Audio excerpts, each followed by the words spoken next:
Jack Kerouac, he drank himself to death in New England. And I'd like to take his hand and say, Jack, man, it's okay. Now he's gone, and we're left to move on without him. The songs howl like me, poets at an arcade, soaking moonlit falls, unbroken past this inundated earth that we call home. And it's night and I'm alone and I'm alive.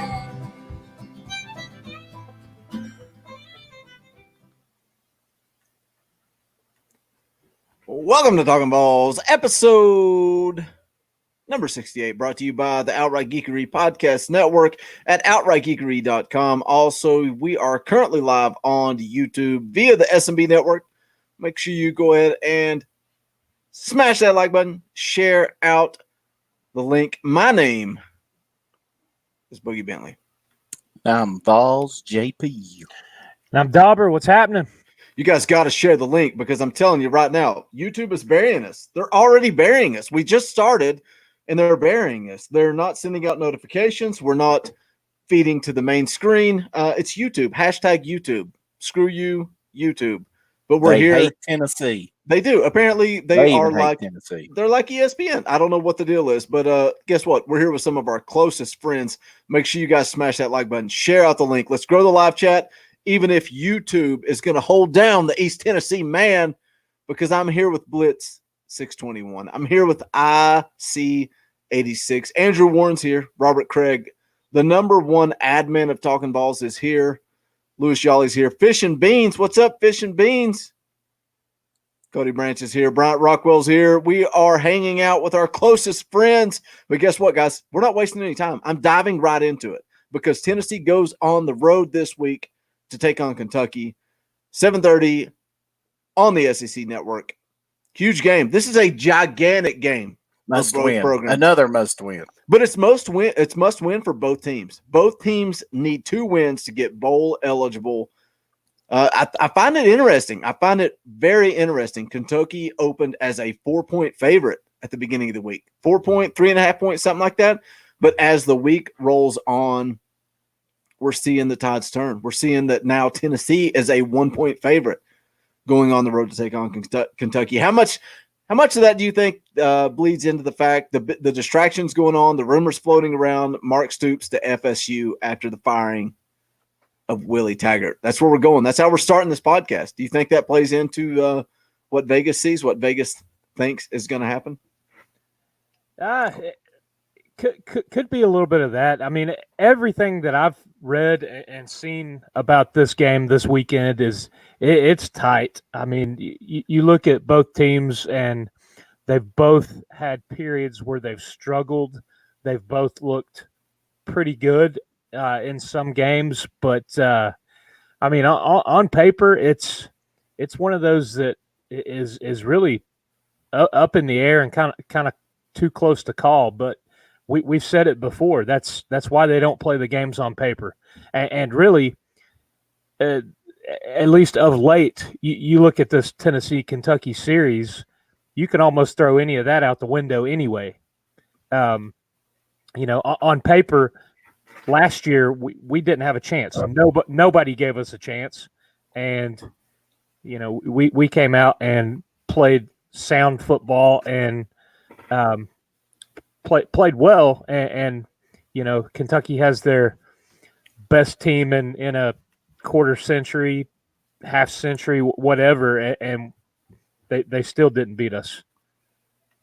But that they always play tough, and going up there, I remember watching Peyton Manning go up there, and they were down. Gosh, what was it? 3 scores or something when he led them back in Lexington. But yeah, I mean, it's one of those things.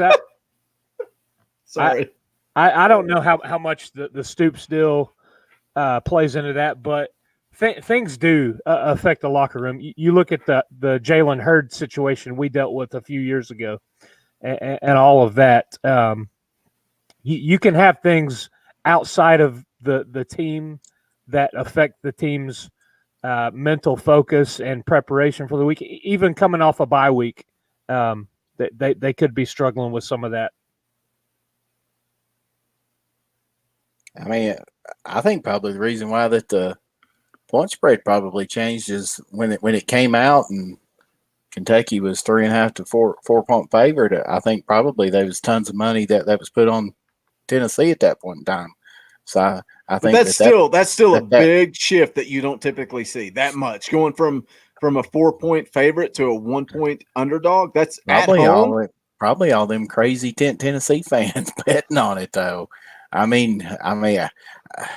Usually, isn't that how Vegas works? I mean, I'm not a huge gambler or anything, but usually, they'll swing it. They'll swing it if the bets start coming in. Yeah, usually when the money starts coming in like that. So with that, but I'd say probably some of it, this Stoop stuff has played into it, but I also think probably the fact that Tennessee's played better over the last month too.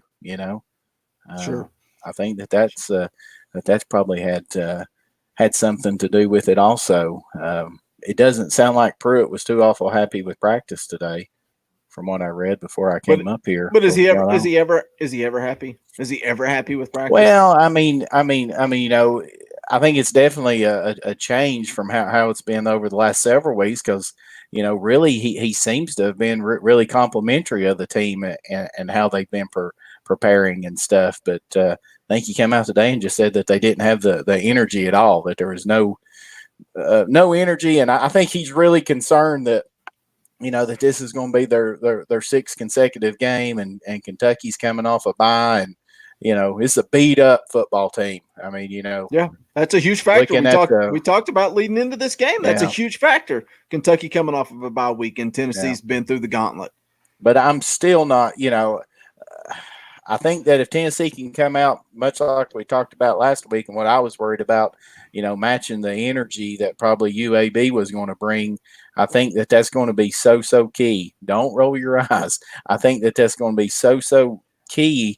Certainly this Saturday night, because that place is going to be crazy. I mean, Lexington, Kroger Field, whatever they want to call it, Piggly Wiggly Avenue, whatever, it is going to be crazy. And those fans up there are going to be loud and they're going to be into it, and I'm sure that Kentucky team is going to feed off that. So and I'd imagine that's probably what Pruitt's sensing as well, and hopefully he's preaching that, but it's up to these players to come out with the energy Saturday night.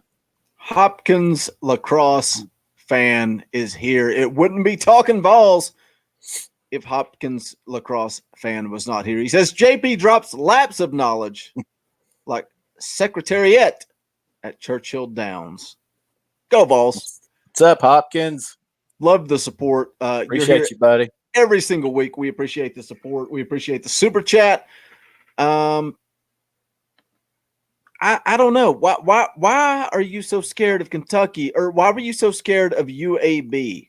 Why about that? I know, but I don't get it, man. And now we're going into Kentucky, and I think I'm more terrified than you are. I think I'm more scared than you are of Kentucky.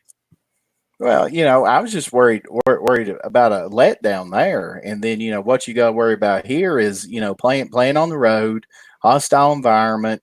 Kentucky is going to be ready to go. They're fresh. So I mean, it's a totally different set of concerns there with that. This, like we just said, this is a beat up football team. You was reading the practice report, and that's all they talked about was, we got both of the starting tackles that, have ankle injuries, so who knows what they're going to be like. We got, our best pass rushers got a big knee brace on. Who else were they talking about? They were talking about somebody else was supporting a big brace. Even Maurer, they said, had this big thing down down his arm. So, which makes me wonder: is there not some kind of nerve thing going on there with him, and that's why that he's played maybe more than all this concussion talk and stuff. Well, look, Dauber's been talking about that for weeks, and spoiler alert for the Talkin VAWLS faithful. I told you guys I was going to drop it 3 reasons why every Friday, and I spun it, and I went to the wrestling world this week. And I know you guys are probably sitting there thinking, "What the hell are you doing, Boogie? I want VAWLS news. I need Talkin VAWLS.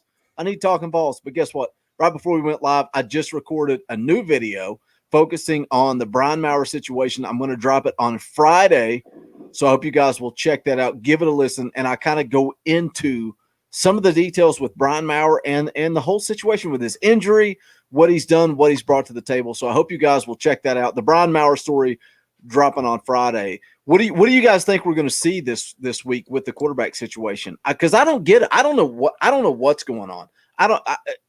Dauber's been saying for a long time there's something more than a concussion, but is there though? Because I don't know. Because I could see it being it's a concussion, 2 concussions in 7 days. You're dealing with a kid's career. You're dealing with his livelihood. Maybe you're being a little precautious going into it, and maybe you're letting him rest and saving him for this home stretch. Maybe we won't even see him at all. I don't know. Why has the kid been taking snaps for 2 weeks? Why has he been taking snaps for 2 weeks? Well, that was one thing that after the Alabama game, I said, if it is a concussion and a head injury, that he could likely be shut down the rest of the year. I mean, that's this day and age and the seriousness of concussions and all of that. They just don't mess around with that. He went to Vandy to see the doctors down there. Never really heard anything coming out of that, but what was strange about the whole situation, though, is everything we read going into the UAB game was he was taking the majority of the snaps at practice, as he is this week too. Yeah, he's taking the first team snaps they're showing. Yeah. So what's going on? Why are you taking first team snaps if you don't have an opportunity to play? Because I think that's bull crap. I think that is bull crap. If they're protecting him and he can't play for 2, 3, 4, 5 weeks, he's not going to be taking snaps with the ones. Yeah, it's very strange. I don't know what to think about, but because my guess last week was he was going to play based on 3 reasons why I thought he was going to be a huge factor. I know. Nobody knows what's going on. Nobody knows. And that's the thing. Media access is so limited to the open parts of practice that they're at. They see him taking some snaps and some drills, and that's what they report. When practice is closed, nobody except the players and the coaches know who's out there and what they're doing. What do you think, JP? You agree? Yeah, I mean, just baffled, no clue what's going on down there. I mean, honestly, no. I mean, because all we heard last week was more than likely it was going to be Garantano in an emergency role only, and they were probably going to be playing Shrout and Maurer, and then Maurer never even takes a snap, and Garantano plays 95% of the game. So, I mean, at that point in time, who knows? Were they just saving Maurer? Knowing that they felt like that they could beat UAB with Garantano and the broken hand. I kind of wondered that too. Was that the game plan? That you are truly overlooking UAB. We're better talent. We're going to beat this football team. So we're just going to roll out Garantano and not worry about it, and we're going to keep Maurer healthy. I know, but then I'm like, man, that would have been stupid, knowing how the first game of the season went, right. And doing all that. So I mean, maybe the whole plan was there was that they were going to practice him, and maybe that's part of the thing. yeah, maybe that he's having to go through these practices and they're, after practices, they're determining how he's feeling, or maybe he's having complications, after throwing sessions or something. Now, He sure doesn't look like it. He I sure mean, doesn't look like it when well, he's I dancing know. dancing in the crowd, dancing in the locker room. Tanner Denton says only 58 people. There's only 58 people here.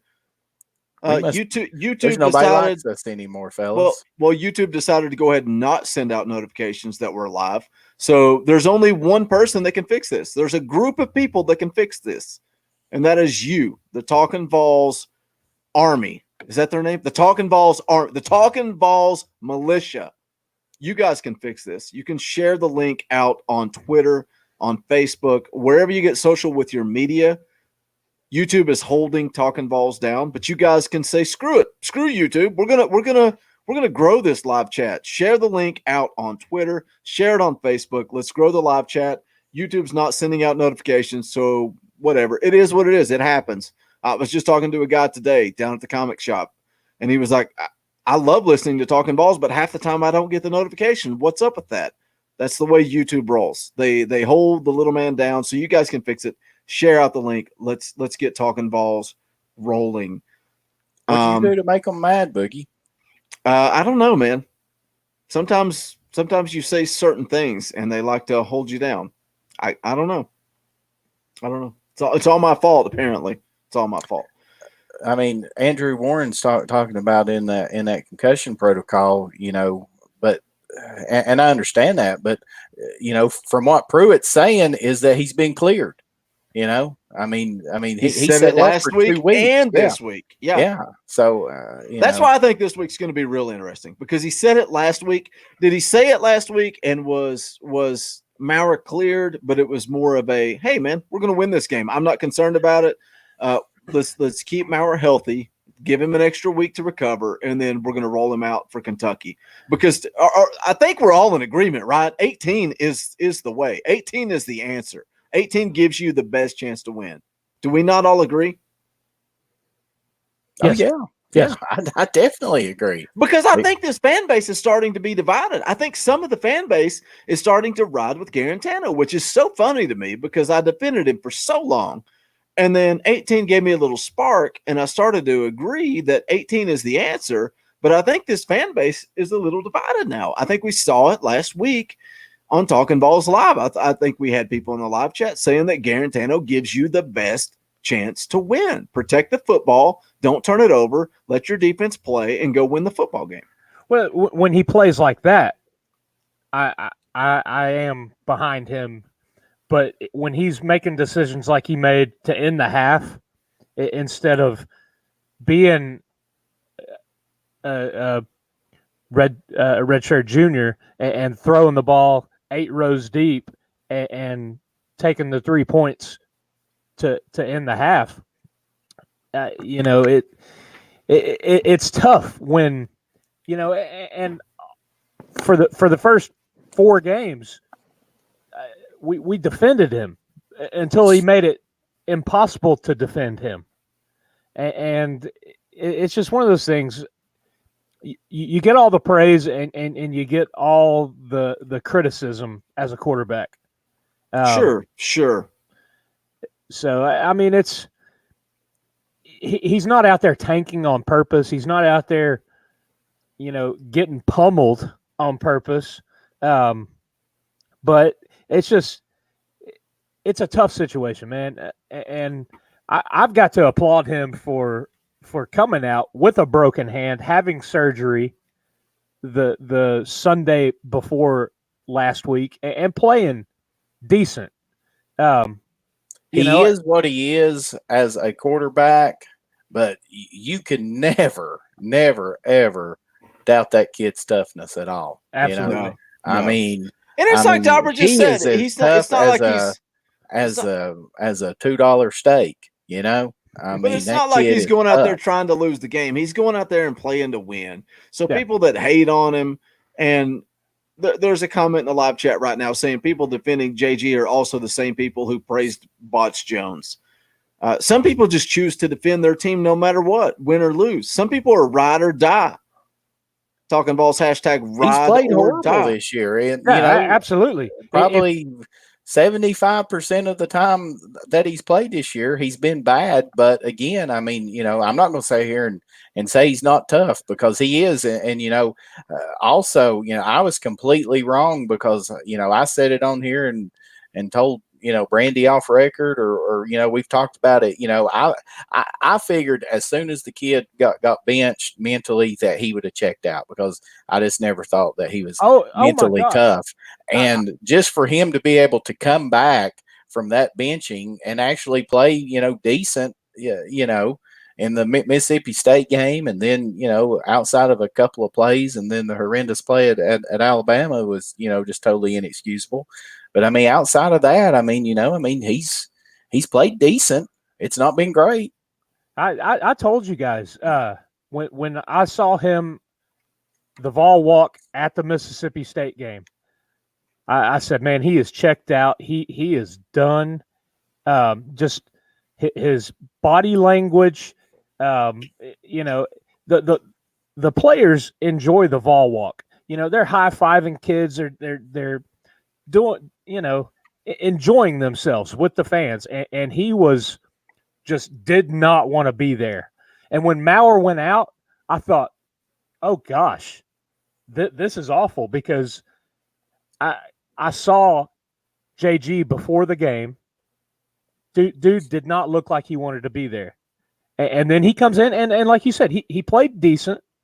And that's the thing. It's just so funny with him. And we've talked about it before. It's a head thing, I think, with him, because he has the ability. It's just the timing aspect of it, the reading the defense aspect of it. He gets panicked back there when he gets pressure. And I mean, I fully expected him to leave and transfer when he got benched. But and he probably would have if he hadn't already, used a red shirt year. Yeah. As far as that goes, I mean, really, I mean, that's the main thing with that is it really wouldn't have been a benefit to him, because then he would just been deemed as just a quitter then, essentially, because he couldn't have saved a season, there, redshirting, because he'd already done it. But yeah, I mean, again, I mean, Brandy and I used to talk about it a lot, before he got benched, or right when they started to start Maurer, and she was like, well, maybe that's what he needs, and I was like, no, I said this kid is so mentally out of it that once he gets benched, I mean, he's going to be just totally gone. Then I mean his confidence and his mind is not going to be there at all. But she ended up being right. I think he's played better, obviously.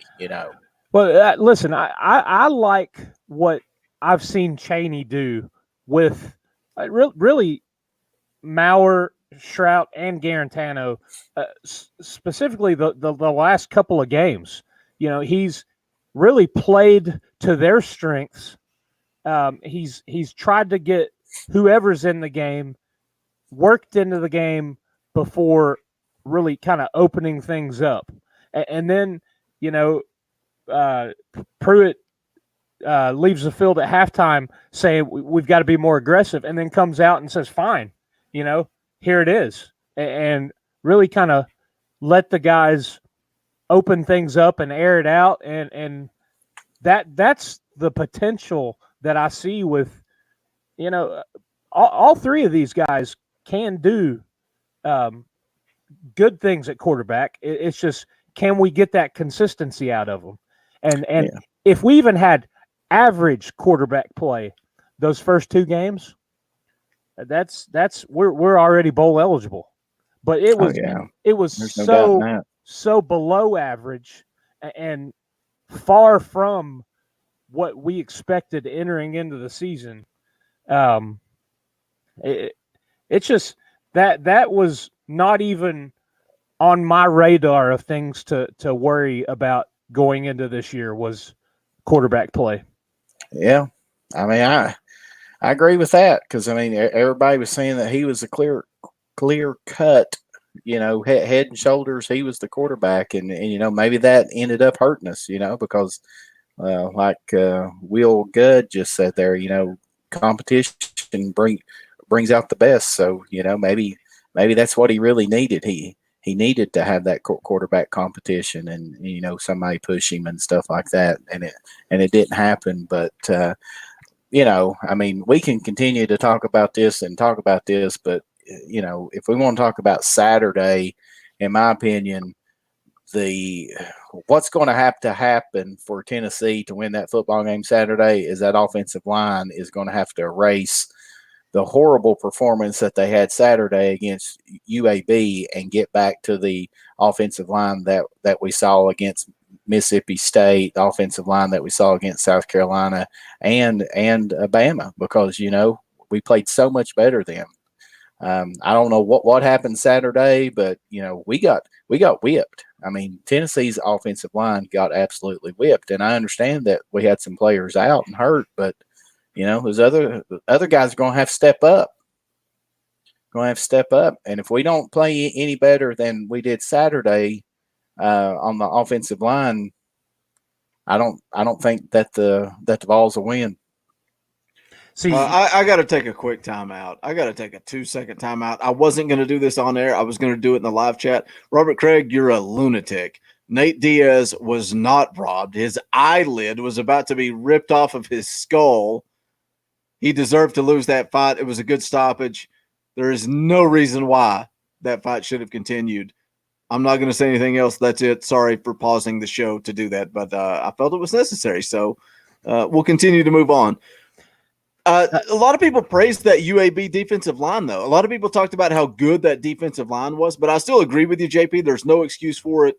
The way they got whipped up front. Did you see the grades? Did you see the grades on VolQuest? They were some of the worst ugly, in the man. SEC across the board. Yeah. So what is it? Why are they so inconsistent? Why do they play so good against Alabama, and why do they do okay against Mississippi State? Why can they whip Mississippi State and South Carolina and then play so bad against UAB? I don't understand it. I don't understand it. I mean, the only thing that I can think of is maybe UAB's ends were those fast twitch speed guys, and really maybe you can say that Bama, as hard as it is to believe, but maybe Bama and Mississippi State and South Carolina just didn't have those players that relied on the speed so much. But I don't know, but I mean, it was bad. I mean, Morris played absolutely. I mean, he was abused, and look at Kennedy. I mean, he was SEC lineman of the week against South Carolina, and shut down that guy that is a first round projected first round pick, and a lot of people mock drafts that defensive lineman, and I mean, they pretty much made him non-existent. Kennedy did, and then he struggled all night Saturday night with that big nose guard from UAB. I mean, watching that game, I mean, they were just penetrating right in the middle, right there the whole time. So I mean, it was just bad. So this offensive line is definitely going to have to bounce back Saturday, definitely. And hopefully, sounds like that Jameer Johnson was back practicing today, so. I think I would probably rather have him out there than probably Tatum. That's if Wanye Morris can go. But I didn't even know Morris was even hurt until I read that practice report there this evening, and they said that his ankle is all bandaged up and he's hobbling around, and it sounds like that it's probably going to be very, very, very skeptical whether or not that. Darnell Wright can go. They said he was hobbling still. Yeah. And those high ankle sprains are tough. I mean, if that's what it is, I mean, obviously it's some kind of ankle, but if it's a high ankle sprain, I mean, those things can linger for weeks. Well, you go offensive line. I'm going to go defensive line. I think we have to kind of go back to what we saw those 3 games, Mississippi State, Bama, and South Carolina, shutting down the run, getting penetration from the line. See Middleton getting in there and disrupting some of the holes to free up the linebackers. I look for Batuli and Henry T to come up and plug those gaps and face it, if Bowden is playing quarterback still, they're going to be one-dimensional. They are going to try to run the ball. I mean, the kid had close to 400 yards in 2 games rushing. Converted wide receiver, speed and moves, but very, very limited throwing the ball. Of course, he's not been asked to throw the ball much. Let's see. In 3 games, he's thrown the ball 33 times, completed 12 passes. Yeah, which that Georgia game, I mean, it was in a total monsoon, right? I mean, just a total washout, and then that game against Missouri, there was bad weather in it too. So his last 2 games have been kind of I guess probably more due to the fact that the weather has been so bad. But yeah, I mean, if you can stop him and shut him down, I mean, Tennessee, in my opinion, could easily win this game by two scores or more. I mean, because there's just no way that if I'm Pruitt, and I'd imagine that he's going to do something. What in the world? We got 2 boogies. Sorry, I had to kill one. Sorry, go ahead. I mean, don't you find a way to put somebody on Bowden and basically just spy him the whole game? It's like we talked about before, though. Don't you like the potential of Pruitt being able to scheme up this Kentucky offense? Yeah, I like it too. And he's in there praising the potential to throw the football for Kentucky, but bottom line is they're pretty one-dimensional going into this game. We talked about it Wednesday. Would you like the odds if you had Jennings playing quarterback the whole game? No, you're not going to like those odds. William Poole says, regardless, we have got to get 1 road win to go bowling. Yeah. I think it all starts with this game. I think if Tennessee wins this game on Saturday night, they're going to a bowl game, period. End of discussion. End of discussion. Do you guys, you agree? You not agree? I mean, I can't sit here and say with 100% certainty that I feel it. No. What are your odds better, beating Kentucky or beating Vanderbilt? Oh, we're beating Vanderbilt. So you beat Kentucky, you're going bowling. We better beat. So you beat Kentucky, you're going bowling. Yeah. Let's get some nuts, fellas. Dude. I think if we win Saturday last week, I went out on a ledge last week. I put it on blast. I freaking put out a video sitting here by my lonesome, guaranteeing a win against UAB. I'm not ready to do that against Kentucky. It was but UAB. If they beat Kentucky, I'll do it against Vanderbilt. You can bet your sweet ass if they beat Kentucky, they're going to beat Vanderbilt. We went out on a limb. We beat UAB. You were the one. This is coming from the idiot below me that said that Tennessee was going to lose to UAB. I never said that it's going to lose. You sure acted like it. I said that it was very possible. We had to match their intensity. And we did. We didn't match it. We were all over it. And trust me, I'm glad. UAB's intensity. I'm glad. If we win Saturday against JB's Kentucky shaving his eyebrows in Lexington, we will win out. We will beat Missouri and we will beat Vandy. Oh wow! I'm not ready to go there. I'm ready to guarantee. Right. I'm ready to guarantee a Vanderbilt win. No, there's nothing more than I would rather see than this team win out. I mean, there's nothing more. But at this point in time, I am not ready to sit here and say with 100% certainty that this football team is is going bowling because you thought they were going to lose to UAB. Because what happened to you? What happened to you? 2 football games to win. They have still got 2 football games to win. Troy Lee says, tattoo look how this football on team your played ass. last year to end the season. Yeah, no. I mean, they had everything on the line and choked last year. And I think that's why if this team goes on the road to Lexington for a night game and wins, and that they come back to Knoxville 1 game away from going bowling, I think they're going to win out. William Pennington, if we choke against Vandy, Pruitt might as well call up the old U-Haul truck and head out the door. You already said that once this year. You already said it once. I'm telling you right now. On him. You're not going to be a head football coach at the University of Tennessee very, very long, losing to Vanderbilt. What about Georgia State? You said to pack his bags. You said to pack his bags. You're done. You're done with Jeremy Pruitt. The jury's still out. I mean, it's still out. The jury's still out. Troy Lee wants you to get a tattoo. That's all I'm going to say. We got 77 of my closest friends hanging out. YouTube still has not sent a notification letting you guys know that we're live. So half the fan base is not here. There's only one way to spread the word. That's to share this link on Twitter, share it on Facebook, share it on Instagram. Tell your granny, tell your Aunt Flo, let her know. Tell Aunt Flo, let her know that Talkin VAWLS is live on YouTube. I'm going to be dropping a video on Friday for you guys. I hope you'll check it out.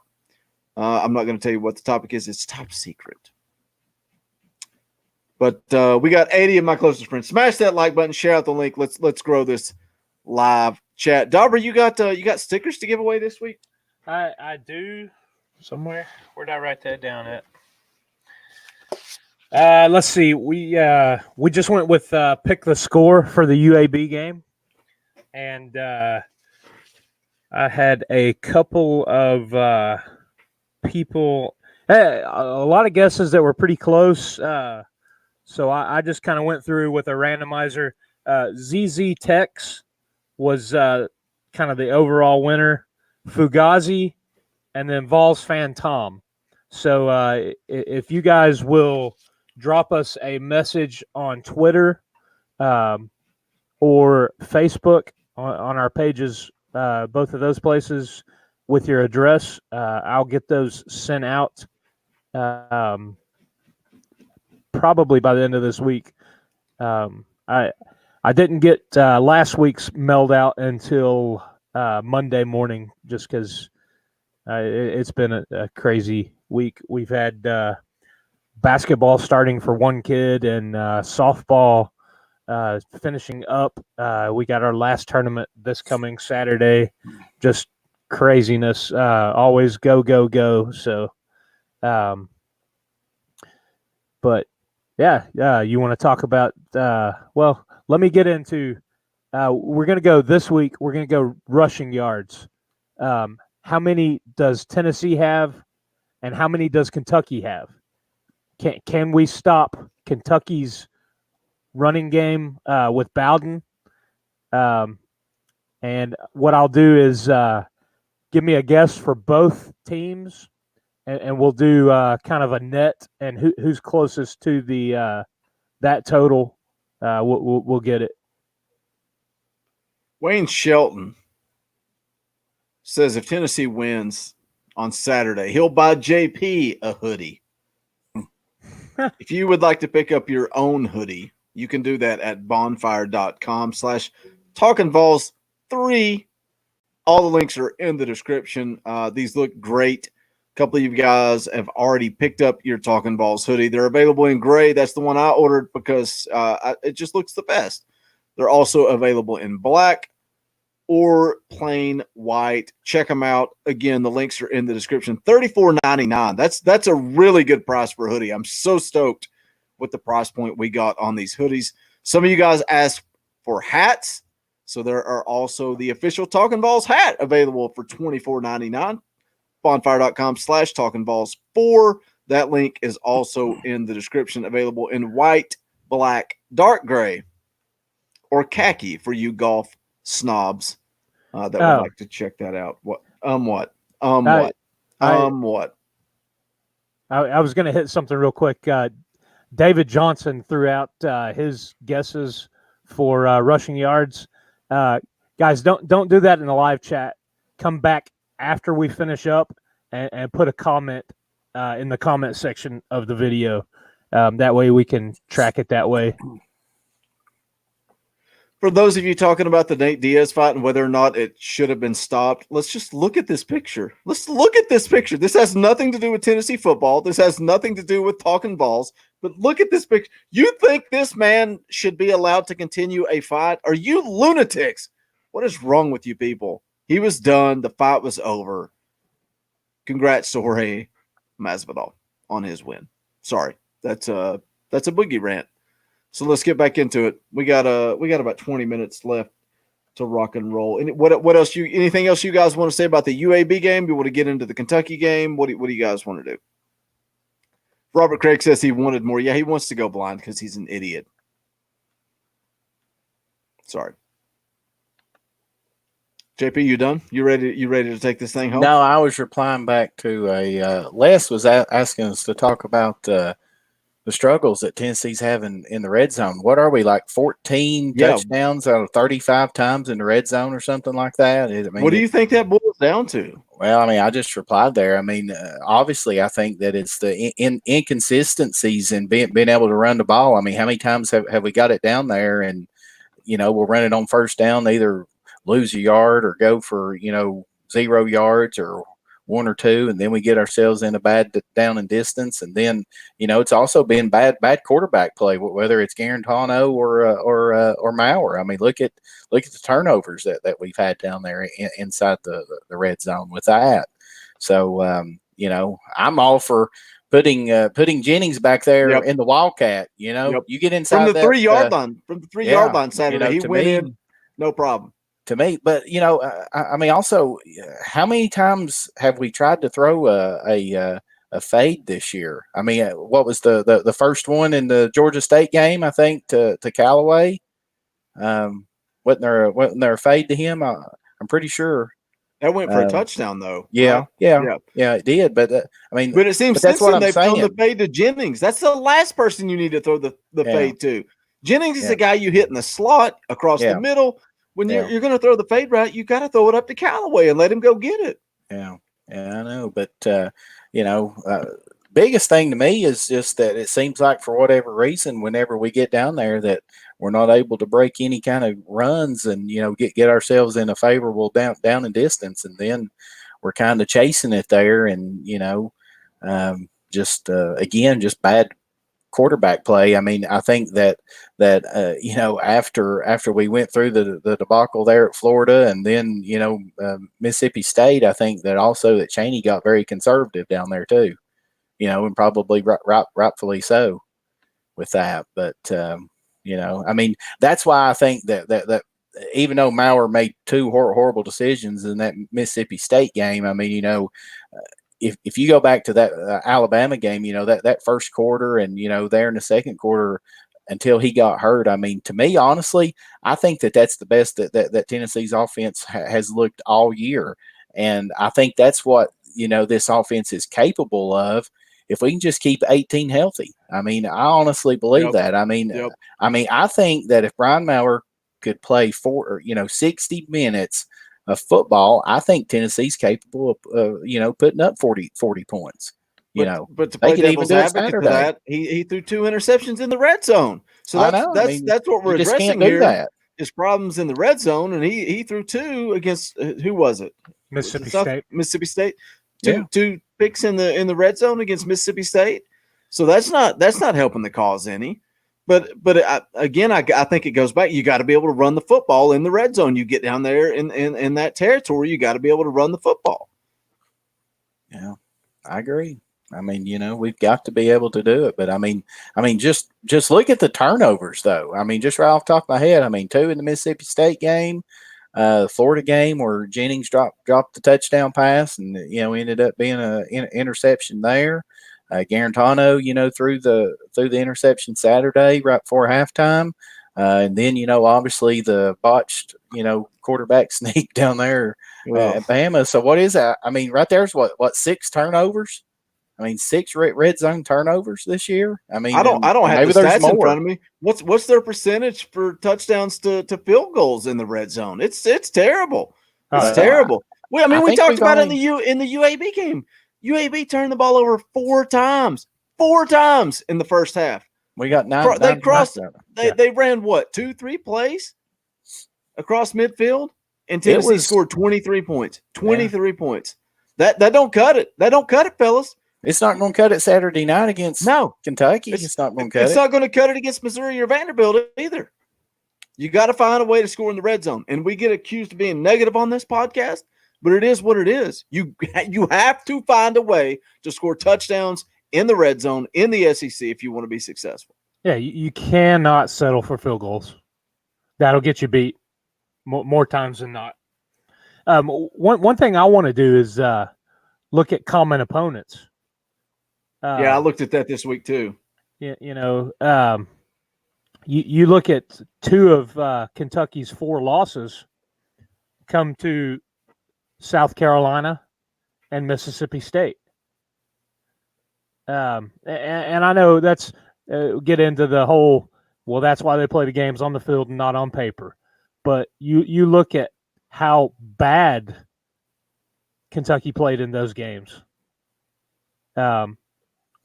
It does bode well for us if we play like we played when we played South Carolina and Mississippi State, because those were good games. Yes, there were things that we came away from still needing to work on, things we needed to clean up, but we have seen this team progressively get better week after week.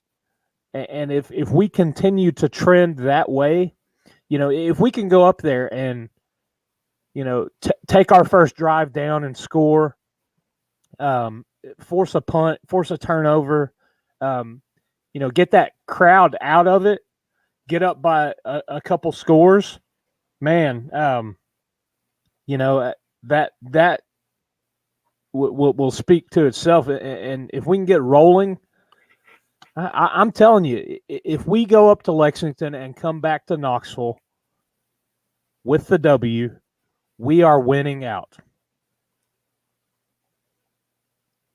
I mean, I definitely like our chances against Missouri at that point in time, with us having a bye week next week, and getting some of these kids healthy and stuff like that, and whatever's happened to Missouri, their offense certainly has not lit anybody up here recently, but like we talked about, what Missouri plays, is it Florida this week and then Georgia next week? They got a rough one. They got a rough one. Yeah. So that game sets up for Tennessee great. So yes, we go up to Lexington Saturday night. We definitely should. So with that, but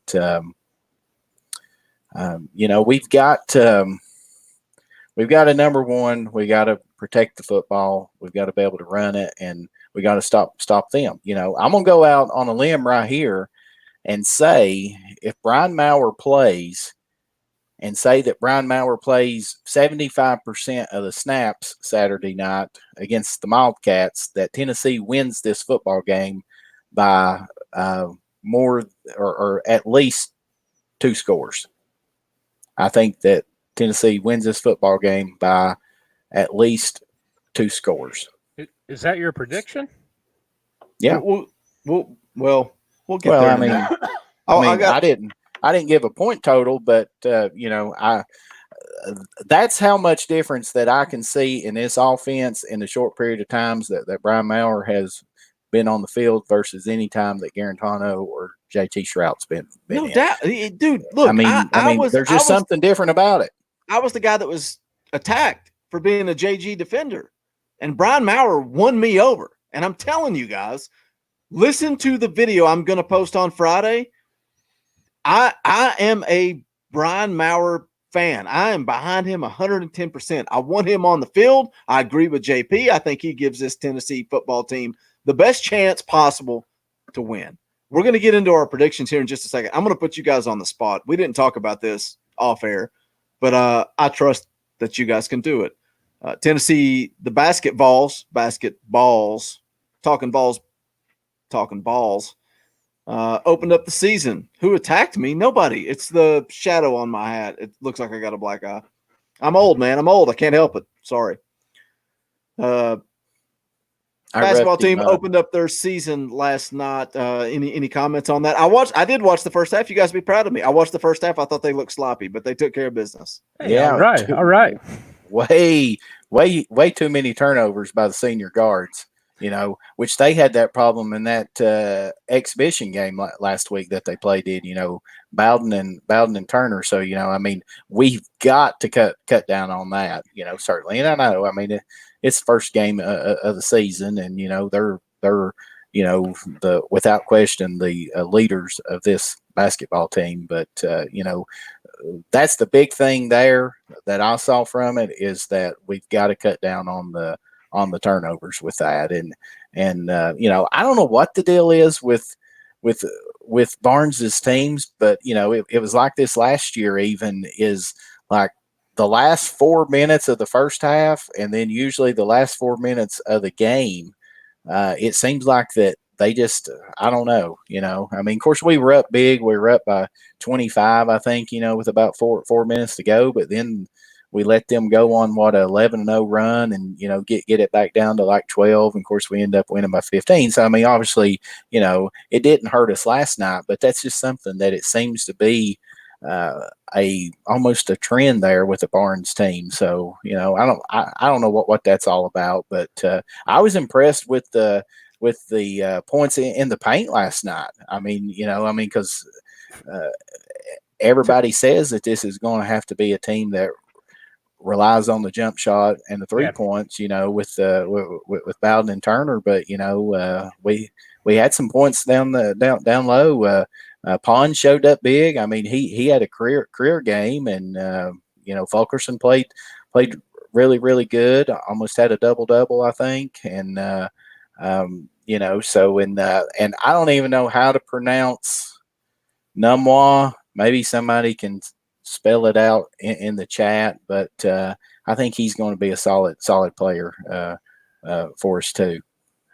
Well, that's I think Barnes he addressed the turnovers after the exhibition game, and I think that's going to be something that he harps on with Turner and Bowden. But my big thing is the basketball team. They're going to have to find their identity.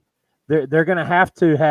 I know those two guys, Lamonte and Jordan, are going to be the quote unquote leaders, because they're kind of the most known. But man, losing what we lost after last year, they're going to have to be some other guys step up, especially when this team gets into the gauntlet of conference play. It's one of those things they've been picked to fly under the radar. They did that a couple years ago and exceeded expectations. I'll tell you the one thing though, it's going to be a well coached team. I'm excited for it. But I don't want them to focus on Turner and Bowden and solely relying on that jump shot. When the NCAA had their latest debacle and denied eligibility to our big man, that really left us hurting for play in the paint, and we're an undersized team for the most part without a true big man. But yeah, and then the BS NCAA, going and declaring that Euros is not eligible. Again, know, the same crap with that targeting rule. You know, they want to talk about how they want to protect these kids, and it's all about the players. But you know, here's JP's rant of the week. Somebody wait, I explain to can hold on. me. Wait, I can set that up. You want to go on another rant? That's fine. Yeah, because this is the rant. All right, let it fly. Go get him, JP. Somebody explain to me how the NCAA can allow Will Wade to be coaching at the University of or Louisiana State this year on the sidelines coaching when they've got audio evidence of him talking about paying players, yet he's still on the sidelines earning a paycheck and coaching, getting to do his profession. And then you are going to turn around and you are going to basically say, sorry, kid, you lose a complete year of eligibility because you transferred. I mean, just ignorance. The NCAA, again, is a joke. It's a joke. It's a complete joke. If I was that kid, I would be hiring me a lawyer and I would be doing everything that I possibly could. Whether or not that it would work, that's what I'd be doing. And that is another JP rant here on Talkin VAWLS. Oh man, I had a chat queued up and ready to go. Where'd it go? Hold on. You guys can't go. You can't go. You guys are just gonna have to wait because I gotta go find it. Here it is. We're gonna get into our predictions for the Kentucky game here in just a second. But James Gentry says, I need to work on JP. Where did Dauber go? Dauber's gone. James Gentry says, I need to work on JP on the recruiting segment. After today's news, I don't know if anybody wants to hear any recruiting segment. I mean, we hadn't even talked about that, but man, what kind of punch in the gut was that with Hardy committing to Auburn? I mean, you know, and now all that stuff's leaking out that supposedly that, you know, he told some, you know, like Austin Price that, you know, back in August that he was committed, and, you know, he was telling, you know, the coaching staff and some of the current commits as of, you know, just this Monday night, that he was going to pick Tennessee today. And then he comes up and picks Auburn. I don't know. Just, you guys want that's JP recruiting, I guess. If you guys want JP to do a recruiting roundup every week outside of Talkin VAWLS, go ahead and drop a 1 in the live chat. If you guys want an extra video on Mondays, if you guys want a video just from JP, just from VAWLS JP, talking about VAWLS recruiting, about a 10-minute video. If you want him to take the time to do that extra work and post that video Robert. for you guys, put that 1 in the live chat. Let him know, because I've been telling him for months and he doesn't want to do it. But if you guys put enough 1s, I bet he'll feel convicted to do it. Look at all those 1s. Look at all those 1s. You're going to let him down. But I got a video dropping on Friday. Hope you guys will check it out. It'll be good fun. But let's get into our predictions. I'm going to spring another one on you guys. We're going to talk Kentucky predictions, and also the title of this video is 7-5 or 4-8. What's more likely? 7-5 or 4-8? You got to pick one or the other. Pick one or the other. JP, I'm going to put you on blast first. Go ahead and give me your prediction for the Tennessee-Kentucky game, and what's more likely, 7-5 or 4-8? Well, 7-5. It dang better be. That's more likely. It's more likely that they win out than lose out. God, I hope so. If we lose out, I mean, I'm not saying that Pruitt's gone, but I'm telling you what, that recruiting class is going to be on par with probably about 12th or 13th in the conference. And, you know, his seat's going to be extremely warm for next year. That's all that I can say there. I mean, that would be, you talk about just totally, just losing all momentum that this team has gotten over the last month. Oh my gosh, it would just be devastating to this football program. So, it dang better be 7-5. Dang better be. So what's your prediction? What's your Kentucky score then? I'm basing this on Brian Maurer playing. I'm basing this on Maurer playing. I'm basing it on Jeremy Pruitt and Derek Ansley being heck of defensive coaches. I'm basing this on the way that this defense has played. I just don't see how that there's any way that if Lynn Bowden is quarterbacking Saturday night, that Tennessee's defense gets gutted by somebody that is not a threat to even throw. I think Pruitt will have a tremendous game plan in place, and Brian Maurer is going to light up Kroger Field. And all the Kentucky fans will be like Vol JP was early in their season. They'll take those Kroger bags and put them over their head in the fourth quarter. Brian Maurer and Tennessee's defense is going to light them up. Vols will win 38 to 13. Oh my God. 38 to 13, and you were scared of UAB. What has happened on this podcast? Dauber. Man. Let's bring some realism to the podcast. How do you follow that up? With a realistic prediction, I guess. 7-5 or 4-8, and what's your Kentucky prediction?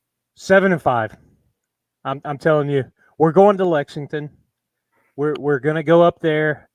I don't care if Maurer's playing or not. We're gonna get good Garantano if he plays. So Garantano. Whatever. Garan cannot throw. Garantano, whatever you want to call him. JG, if he plays, we're gonna get the good one. If Maurer plays, Maurer's gonna have his coming out party. Chandler, he's gonna roll. We're going to run right down their throats. I don't have quite as many points as JP in my prediction, but if we were still playing for the beer barrel, did that work? It was working. I don't know what you're doing now. Okay. I don't either. Okay. So much for that. It was fun while it lasted, though. Anyway, if we were still playing for the beer barrel, we'd be bringing it back to Knoxville. I've got Tennessee 27, Kentucky 13. I like it. I'm going to go on record and say Tennessee goes 7-5. I just don't see 4-8. And it's a tough question. Some people are like, "Oh, they went out except for Missouri." That's not the question. The question is 7-5 or 4-8. You got to pick one. You can't say, "Oh, well, they're going to go 6-6." That's not the game we're playing here. This team is trending up. This team is playing better week to week, and we have not reached the ceiling for this team. There is still room for improvement. We are getting ready to peak at the right time, and it all is going to come together Saturday, and then we're going to go and lay it to the Tigers, and then we're going to go and whip Candy. I'm going 7-5 this Saturday against Kentucky on the road. I agree with JP. I think if Maurer plays, this team rolls. But we don't know if Maurer plays. We don't know. We don't know what the quarterback situation is. So I'm gonna go conservative. I'm gonna say Tennessee wins 17-10 on the road. I think the defense. I truly believe that Pruitt will scheme this Kentucky Wildcats team and beat them with defense.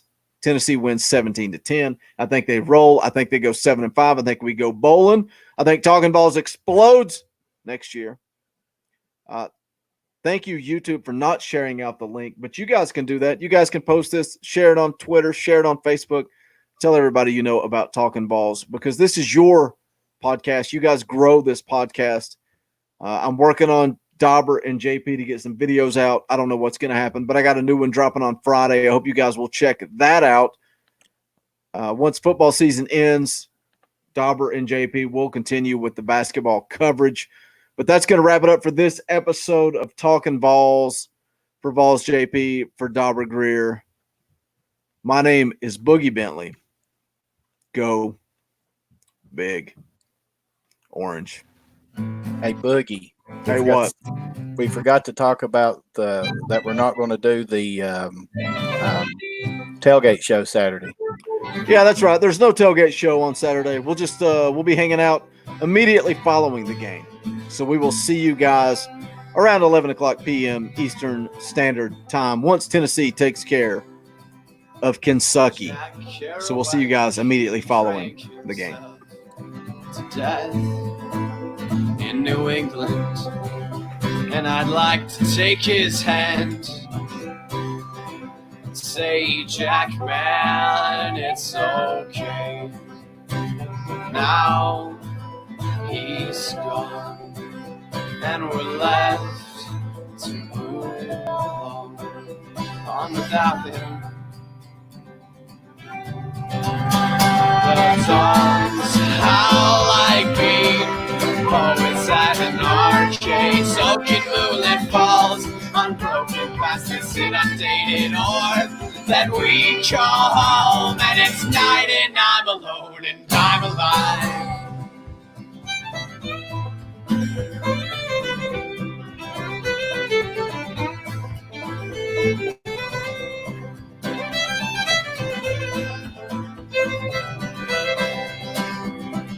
Black and white headlights pierce patrols, blazing arrows, burning me to the marrow.